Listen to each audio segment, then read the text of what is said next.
I pre-ordered Mortal Kombat 1 Premium Edition for $70. 70. One day before release date. Biggest mistake of my life.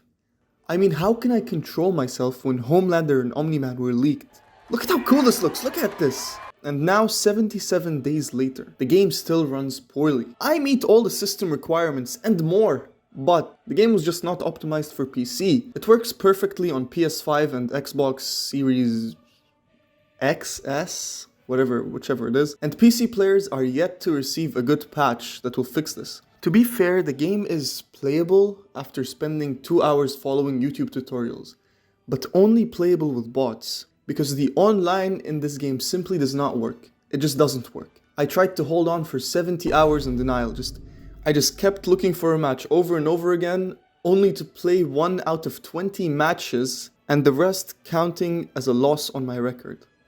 Did I ever tell you the definition of insanity? Insanity is doing the exact same fucking thing over and over again, expecting shit to change. That is crazy. The point is, why even pre-order in the first place? Most games go on sale 1 or 2 months after release anyways, and if you aren't willing to wait that long, at least wait a couple of days for the reviews. A moment of silence for those who pre-ordered Starfield Premium Edition for $99.99. I am serious. Only to play it for a couple of hours and never touch it again. You'd think a game that was in development for 8 years by a gaming titan, Bethesda, the people behind Fallout and Skyrim for God's sake. You'd at least think the game would be good, right? Wrong. It is big, the graphics are good, and the dialogue is revolutionary or whatever they say, but at its core, it's lifeless and boring. AAA games nowadays just want to push the limits and try to reinvent the wheel, instead of making games that are actually fun and enjoyable, opting for bigger maps and better graphics over actual content and gameplay.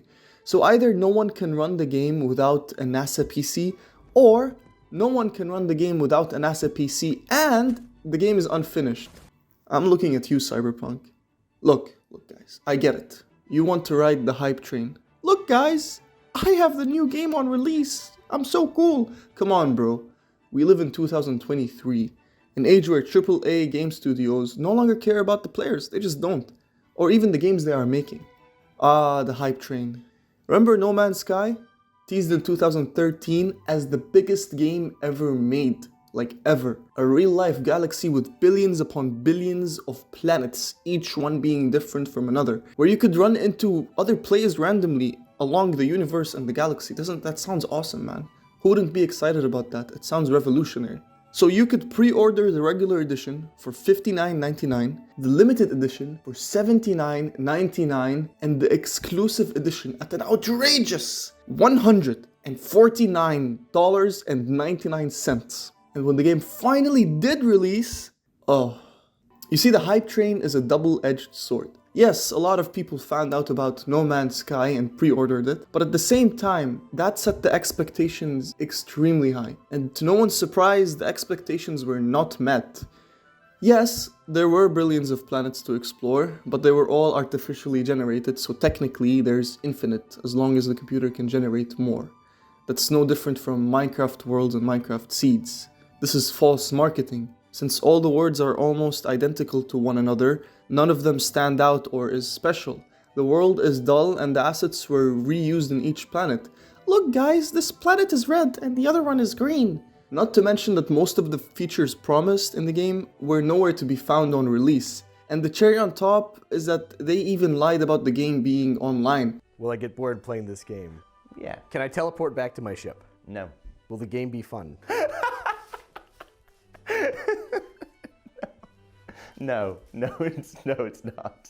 Will you be able to play with your friends? No. No matter how much you explored, you could never find another player. I mean, that was the selling point of the entire game. So really, what's the point in playing?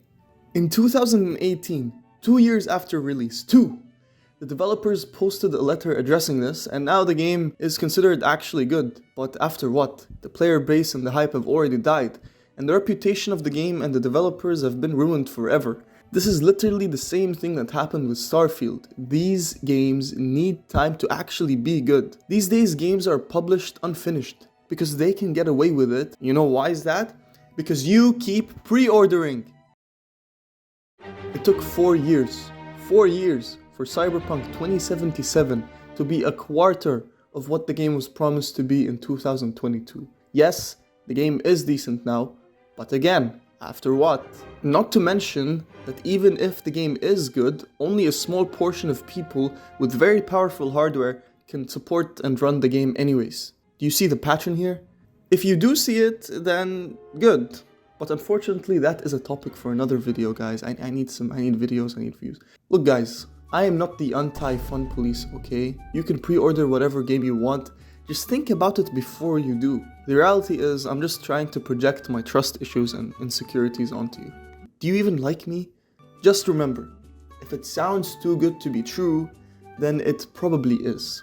Anthem, revealed in 2017 at E3. An immersive RPG with co-op play. Wow, look at how awesome this looks, from the developers of Mass Effect and Dragon Age. I mean, look at this, just look at this, look. Look at this, look at how gorgeous this looks. How could you ever not want to play this? Look, you can fly around as Iron Man, you're literally Iron Man. So, pre-order the game for $59.99. Or, watch this steal.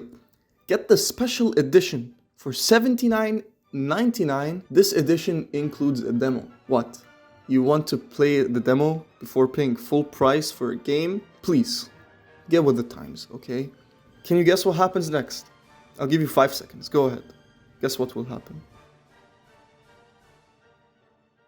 The game launched to being broken and unplayable. I mean, what was the idea behind the game anyways? All they said was that you get to fly around with your friends and shoot enemies. Then what? The graphics look good, so what? Who cares about graphics if there's no content? Not even the developers had a clear vision for what Anthem was, yet people still flooded to pre-order it. You think a $1 billion company would deliver a good product? No, they don't have to, especially when people are pre-ordering it before release. And like most games that I've talked about, the devs did promise a reboot, which they never delivered, and now the game is just out there, you can play it, it's for $10. The companies do not care about you. Or your money. Actually, they do care about you for your money, but you get my point, okay? You know, as I'm reading the script, I realized that the message of this video is never be excited for a game ever again. You know, I actually have 3 more examples to go, but I'm gonna cut it short and be honest with you. Yes, that is my point.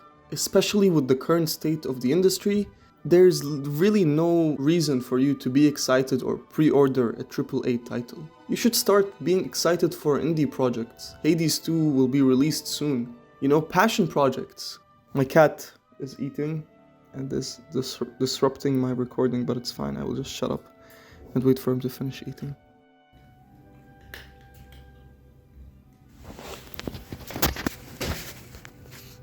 Say hi. Alright, let's continue recording the script. Oh yeah, and actually I actually put a picture of Ryan Gosling so I don't get nervous when I'm reading the script. That's why it sounds like I'm actually talking to you. Okay, let's continue. And to end this video on a positive note, do whatever you want with your money. You're free to do whatever you want, okay? I'm just giving my own personal opinion and my own personal trauma and experience. The only game that I'm gonna pre-order is Furry Feet Femboys 2.